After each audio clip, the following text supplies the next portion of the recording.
across the river from the Freedom Tower, in the shadow of the Brooklyn Bridge. We're in the Dumbo section, the Williamsburg section of my hometown, Brooklyn, New York, and we are hungry. So we're headed over to Peter Luger's. This is a big-time restaurant, legendary status. This is also a big-time gathering of old friends. We're gonna crush some Luger sauce, crush some steak, even crush some dessert. So grab a fork and knife and join us. This is Wine by the Bay TV.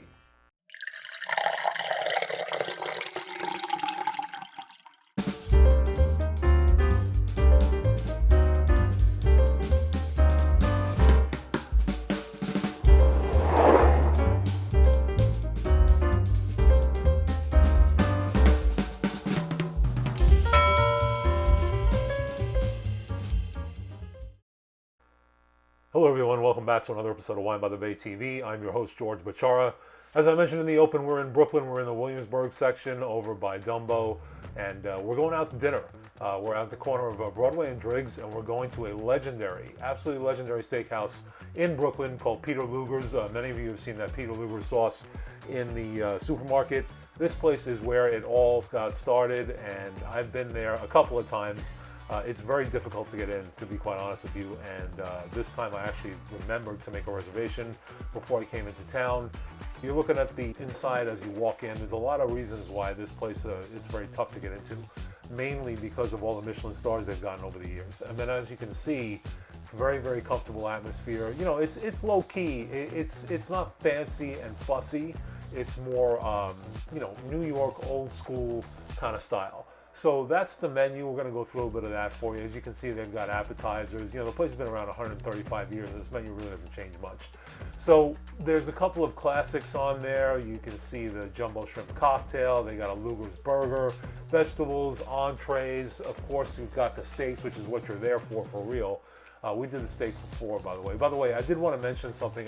In this particular spot, there is no credit cards accepted. Now, there are other Peter Luger's that take credit cards, but the Brooklyn location does not. Now you're staring at the wine list. So the wine list is, wine and spirits, I should say, is very, you know, reasonable, but it's sparse too. It's meant to get to the nitty gritty and get it done. There's a couple of magnums, a lot of cabs, a couple of European things here and there, France, Australia, Argentina, and then that's the Peter Luger sauce, and there's some bread over there.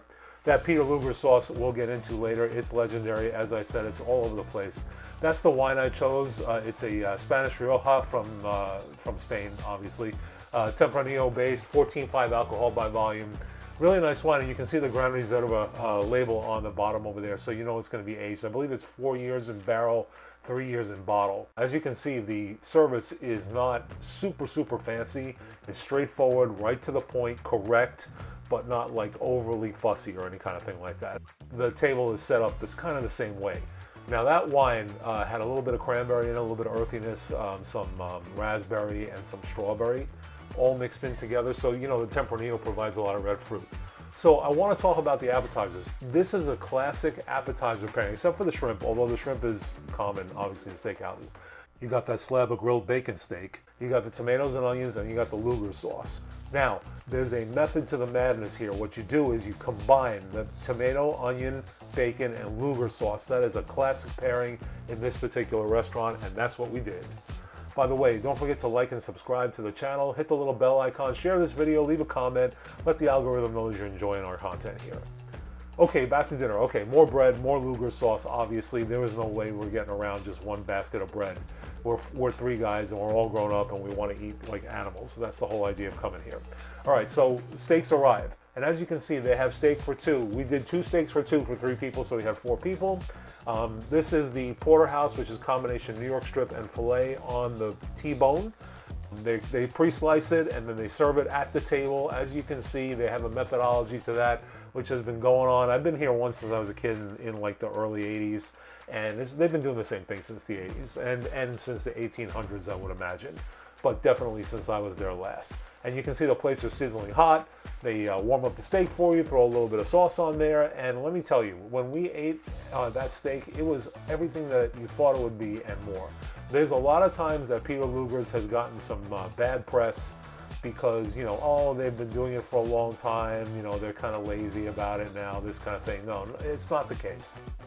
Anytime I've been to a Peter Luger's, and the last time I was there was in 2015, I've had an exceptional meal. Steak was great, side dishes were great, and you're looking at why.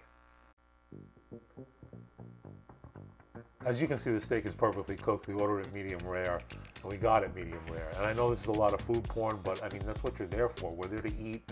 You're there to figure out if you want to eat there, and believe me, this is going to help you. Okay, so that's the whole table right there. You've seen the side dishes. Cream spinach is classic. Those fries are awesome. I'm a French fry guy. I shouldn't be, but I can't help myself. And you can see they serve the sides for you, aside from the potatoes, obviously. So that cream spinach is a classic. If you ever have cream spinach, you're going to notice that this isn't super, super creamy, so you really get a lot of the spinach flavor. It's excellent. And that's a big shot of the table and everything. I mean, you know, we ate well, obviously. And of course, the steak went very well with that Tempranillo. The Tempranillo, the red fruits didn't overpower the filet side, and the cream spinach was able to sing kind of through those red fruits as well. So that's the dessert menu I'm showing you. As you can see, there's a little German influence to it. You got the pecan pie, the apple strudel, and of course the holy cow hot fudge sundae, which is exactly what we did with the whipped cream, the schlag on top. They give you those gold coins with the chocolate inside. They're really, really good. And of course, you know, the coffee is there as well. We killed that dessert. It never stood a chance. So obviously, it's not cheap to eat there. Legendary meal equals legendary cost.